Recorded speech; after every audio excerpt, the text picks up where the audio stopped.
अस्सलाम वालेकुम। जी वालेकुम अस्सलाम। सर क्या नाम है आपका?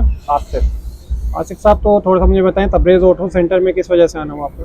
मेरी वालदा की वजह से कि उनको उनकी तबीयत, उनके घुटने बिल्कुल ही काम नहीं करते।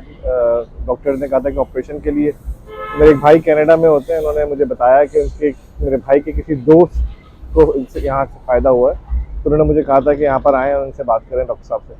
तो इस वजह से यहाँ पर मैं आया हूँ आज, वालदा की वजह से। अच्छा, तो वालदा को कब से प्रॉब्लम है? ओह, उनको हो गया है तकरीबन कोई 12 से 15 साल। तो इससे पहले कहीं और ट्रीटमेंट हो रहा था? हाँ हाँ, मुख्तलिफ जगहों पे हुआ था, डॉक्टर से दिखाया था, तो वो सब यही कह रहे थे कि ऑपरेशन करवाएं आप, दोनों नी रिप्लेस करवाएं। और वालदा डरती हैं क्योंकि वो शुगर पेशेंट है, ब्लड प्रेशर पेशेंट है, इस वजह से वो डरती हैं बहुत। अच्छा, तो मतलब अभी आप रिसेंटली आपके भाई को पता चला तब्रेज़ हाँ, साहब? रिसेंटली पता चला था भाई। सही। तो तब्रेज़ साहब ने अभी चेकअप करने के बाद उनका क्या कहना है? वो तो ये कह रहे हैं कि वो बैंडेज करेंगे और 20 डेज के अंदर फ़र्क महसूस होने लगेगा उनको और वो खुद चलने लगेंगी। 20 डेज से 30 डेज लगेंगे उनको, और वो मुझे ये बता रहे हैं। अच्छा, यानी बाकी डॉक्टर्स कह रहे हैं ऑपरेशन के बगैर कोई हल नहीं है, हाँ, ये कह रहे हैं कि बाकी 20 दिन में वो चलने लगे। वो ये कह रहे हैं कि 20 से 30 दिन के अंदर खुद ही चलने लगेंगी। यानी आज फर्स्ट चेकअप था वाला? आज मेरा फर्स्ट चेकअप था। सही। तो बाकी तब्रेज़ साहब ने जो बातें बताई समझाई, वो वही नॉर्मल डॉक्टर्स वाली थी या कुछ मुख्तलिफ थी? कुछ मुख्तलिफ है। बाकी डॉक्टर तो डायरेक्ट ही कहते हैं, आप स्कैन करवाने के बाद, एक्सरे या MRI करवाने के बाद वो तो स्ट्रेट ही कहते हैं कि आपका बस खत्म हो गया, कार्टिलेज कुछ नहीं बची इसके अंदर, और आप ऑपरेशन करवाएं।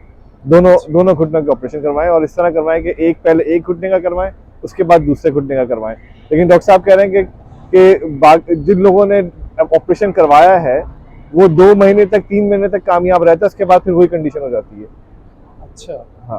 तो अभी तब्रेज़ साहब ने रिपोर्ट्स वगैरह चेक करी, कोई MRI चेक किया उन्होंने? नहीं, कुछ नहीं चेक किया उन्होंने, बस घुटनों को हाथ लगा के चेक किया है।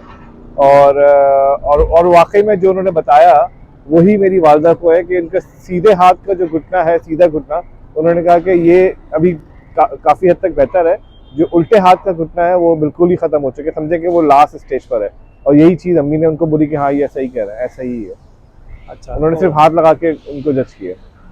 ठीक है। तो मुझे ये बताइए कि बाकी कोई उन्होंने एहतियात वगैरह बताई है या कोई मेडिसिन बताई हैं आपको? मेडिसिन तो जो डॉक्टर्स ने दी है वो तो कह रही है कि वो डॉक्टर साहब कह रहे हैं कि वही खाते रहें।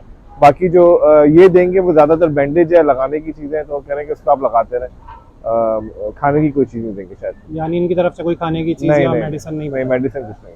और कुछ एहतियातें, कुछ खाने पीने हाँ में हाँ, परहेज? खाने पीने में परहेज है थोड़ा बहुत, और चलने फिरने में उन्होंने कहा है कि थोड़ी एहतियात करें फिलहाल, अभी जब तक कि ये जो बैंडेज सिस्टम है ख़त्म ना हो जाए पूरा सर्कल।